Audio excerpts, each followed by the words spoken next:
Hey Tribes, Happy New Year, welcome to 2018. If that's news to any of you, get some help. We are so excited about this year, and while I was away at Christmas, just spent some time reflecting on the last kind of season, and we really feel like 2018 is going to be a significant year of expansion and growth for us, and all we feel like God's inviting us into. And yeah, it was funny kind of being gone and being on holidays, but genuinely missing LVV. So it's really good to be back and among you. There's a couple of things I want to just highlight for you all, dates for your diary, things I want to remind you of before we jump into this week's content. So the first thing, excuse me, is that on Easter Sunday we will be launching double services. We're going to be moving to 9:45 and 11:30, and we're going to talk a lot more about that over the next few months as we get ready and prepare to make room for more in our community. But we really want you to prioritize that. I know sometimes Easter is a great time to get away with family and all that kind of stuff, but we want to really encourage you to think about sticking around for Easter weekend this year. It's going to be really significant as we move into this new chapter together as a family. Secondly, as we prepare for that and so much more of what Jesus is leading us towards, we're going to be doing a church weekend in the venue the first weekend in March. We're going to be calling that Making Room for More, and we are so privileged to have Andy and Harmony Smith for us for that. So it's not going to be like a normal weekend. We're going to do it in the venue. We're going to gather on Friday night, and then we're going to gather from 3 or, oh, that's class, that's my phone. 1 second, Tribes. When the wife phones, it's important you answer. So we're so privileged to have Andy and Harmony Smith with us for the weekend. We're going to be gathering on Friday evening, and then we're going to kick off on the Saturday about 3 or 3:30. There'll be more details this weekend about the exact times, and then we'll do 3:30 to dinner. We're going to have dinner together, and then we're going to do Saturday night together.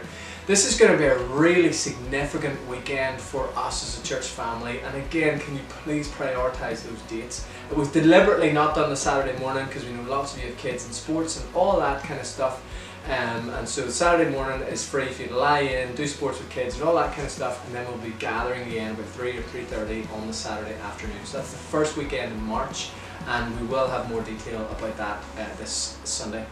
And then final thing before we jump into stuff for this week is, it is amazing, first time ever, that we have space in our tribes. Some of you are maybe looking around the room going, there's no space in here, but there are space in our tribes. We have more tribes than ever. I think we have around 190, maybe just slightly more than that, adults signed up in tribes, which is just incredible. But we want to release all of you to be asking this question when you meet new people on a Sunday morning. Are you connected to a tribe? We would love that to be just part of how we talk when we meet new people for the first time.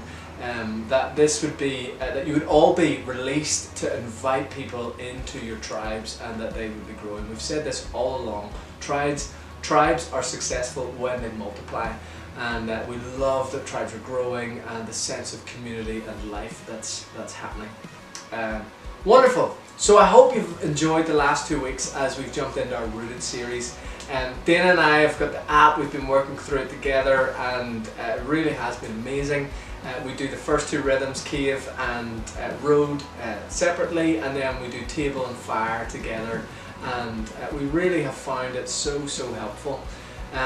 Yesterday, or Monday, for those of you that are meeting later in the week, no, Sunday, whatever, I was talking about the road, and we introduced it by this idea of we're all in training.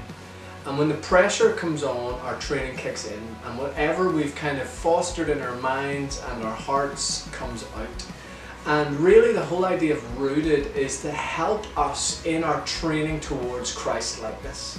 That we would engage in these 4 rhythms every day, and that we would invite the Holy Spirit to join us in those, informing us into Christ-likeness. And really the whole point of that, and this is what I was pushing towards on Sunday, is the more like Jesus we can become, the more of God's power we can carry, and the more of God's power we carry, the more able we are to demonstrate the presence of His kingdom in our city, in our families, in our workplaces, and all of that kind of stuff. And I don't know about you, but I need more of God's power in my life. And so we'd love you to spend some time tonight just discussing the app. How have you found it? Who's engaged with it? What's helpful? What's not? And spend some time processing that. And then, we would just love you to talk a little bit about this idea of our lives are in training. And have you thought about that before? And if so, what do you find helpful in helping you grow towards Jesus? How does that work for you in your life? Spend some time getting to know each other. I'm sure there are new people in your tribes and all that kind of stuff. And spend some time praying with and for each other as we all together pursue Jesus and all He's inviting us into in our city. We hope you have an amazing week. Can't wait to gather with you again next Sunday. Be blessed, and we'll see you soon.